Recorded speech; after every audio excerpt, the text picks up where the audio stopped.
Hey guys, kuha na natin to. Kuha na natin tong trailer. Yan si Manuel na tracker. Iniwanan na namin yung Volvo doon kasi nagka-problema eh. Yan o.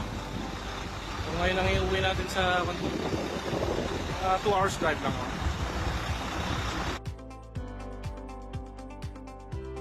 Hey guys, so mga trackers natin dyan sa Baguio Benguet. Ito po si Baguio Tracker, the Igorot Tracker. Pride ng mga Igorot yan. Ngayon, kukuha natin itong trailer na to kasi nagka-problema yung... Yan. Nagka-problema to, may defecto yung Volvo.